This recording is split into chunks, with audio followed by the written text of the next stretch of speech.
రేపు GHMC council చివరి సమావేశం జరగనుంది. రేపు ఉదయం 10 గంటలకు మేయర్ గద్వాల విజయలక్ష్మి అధ్యక్షతన ఈ సమావేశం జరగనుంది.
రేపు జీహెచ్ఎంసీ కౌన్సిల్ చివరి సమావేశం జరగనుంది. రేపు ఉదయం 10 గంటలకు మేయర్ గద్వాల విజయలక్ష్మి అధ్యక్షతన ఈ సమావేశం జరగనుంది. చివరి కౌన్సిల్ సమావేశం కావడంతో టీ బ్రేక్ సమయంలో ఫోటో సెషన్ ఏర్పాటు చేశారు అధికారులు. కాగా జీహెచ్ఎంసీ పాలక మండలి పదవీ కాలం ఫిబ్రవరి 10తో ముగియనుంది. దీంతో ఈ సమావేశాలపై ఉత్కంఠ నెలకొంది. బీఆర్ఎస్, బీజేపీ కార్పొరేటర్లు ప్రజా సమస్యలపై అధికార పక్షాన్ని ప్రశ్నించేందుకు సిద్దమవుతున్నారు. మరోవైపు ఈ సమావేశం అనంతరం ఎల్లుండి జీహెచ్ఎంసీ ప్రధాన కార్యాలయంలో వాటర్ ఫౌంటైన్, గాంధీ, అంబేద్కర్ విగ్రహాలను మేయర్ గద్వాల విజయలక్ష్మి ఆవిష్కరించనున్నారు. ఇక దీనికి సంబంధించి పూర్తి అప్డేట్స్ మా స్పెషల్ కరెస్పాండెంట్ తేజ లైవ్ లో అందిస్తారు. తేజ, ప్రియాంక, రేపు ఉదయం 10 గంటలకు mayor Hyderabad GHMC mayor Gadwal Vijayalakshmi ఆధ్వర్యంలో అయితే మాత్రం జీహెచ్ఎంసీ కౌన్సిల్ సమావేశం ప్రారంభం కాబోతుంది. అయితే ఇది జరగబోయేటువంటిది చివరి కౌన్సిల్ సమావేశంగా కూడా కావటంతో కూడా, అంటే ఈ ప్రస్తుతం ఉన్నటువంటి పాలక మండలికి ఫిబ్రవరి 10వ తారీఖున పూర్తి స్థాయిలో ఈ పదవీ కాలం ముగుస్తున్నటువంటి నేపథ్యంలో మొత్తంగా ఇది చివరి కౌన్సిల్ సమావేశం కావడంతో అందరూ హాజరవ్వాలనేటువంటిది కూడా ఒక నియమం ఉన్నట్లుగా కూడా తెలుస్తుంది.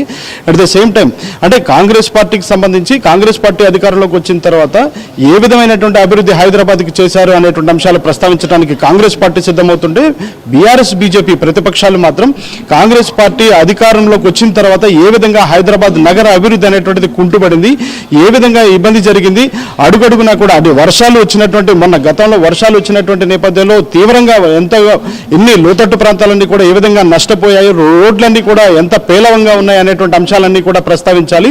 అట్ ద సేమ్ టైం ఇంకా పూర్తి స్థాయిలో కూడా కాంగ్రెస్ పార్టీ ఏ విధమైనటువంటి హామీలు ఇచ్చింది, ఏ విధమైనటువంటి వైఫల్యం చెందింది అనేటువంటి అంశాలను కూలంకుషంగా ప్రస్తావించడానికైతే ఇటు బీఆర్ఎస్, బీజేపీ పార్టీలు సిద్ధమవుతున్నాయి. ఇప్పటికే పూర్తి స్థాయిలో అయితే మాత్రం ఈ సమావేశానికి పూర్తి ఏర్పాట్లు అయితే జరుగుతున్నాయి.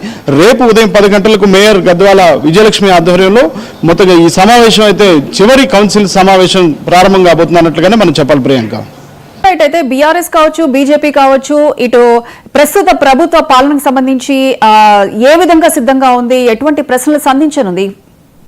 ఖచ్చితంగా ప్రియాంక, ఎందుకంటే ఇటు బీఆర్ఎస్ పార్టీ అయితే మాత్రం గత కొద్దిసేపటి క్రితమే వారికి సంబంధించి అంటే బీఆర్ఎస్ పార్టీకి సంబంధించినటువంటి వారందరితోటి కూడా అంటే హైదరాబాద్ నగర కార్పొరేటర్లందరితో కూడా ఒక ప్రత్యేకమైనటువంటి సమావేశం ఆ బీఆర్ఎస్ పార్టీకి సంబంధించినటువంటి వర్కింగ్ ప్రెసిడెంట్ ఆయన పూర్తి స్థాయిలో కేటీఆర్ అయితే పూర్తి స్థాయిలో ఒక సమావేశం నిర్వహించారు. సమావేశం నిర్వహించడమే కాకుండా వారందరికీ కూడా కొంత ప్రశంసలు కూడా జల్లు కూడా కురిపించారు అన్నట్లుగానే చెప్పాలి. ఎందుకంటే ఈ 10 సంవత్సరాల కాలంలో చాలా బాగా పనిచేశారు, చాలా భేష్ మీ పనితీరు భేష్, అదేవిధంగా కరోనా సమయంలో కూడా చాలా స్పందించినటువంటి తీరు చాలా అద్భుతంగా ఉంది అనేటువంటిది ఆ విధంగా కూడా కేటీఆర్ కొనియాడారు. ఇంకా ప్రత్యేకించి రేపు జరగబోయేటువంటి చివరి కౌన్సిల్ సమావేశం కావడంతో చాలా కీలకమైనటువంటి దిశానిర్దేశమే కేటీఆర్ చేసినట్లుగానే చెప్పాలి. ఎందుకంటే ప్రధానంగా గత 10 సంవత్సరాల కాలంలో బీఆర్ఎస్ పార్టీ పాలనలో ఏ విధమైనటువంటి అభివృద్ధి హైదరాబాద్కు ప్రత్యేకంగా జరిగింది, ఎలా హైదరాబాద్ని మహానగరంగా విశ్వనగరంగా ఎలా వ్యాప్తి చెందించే విధంగా బీఆర్ఎస్ పార్టీ ఏ విధమైనటువంటి ప్రణాళిక రచించింది, వేటిని అమలు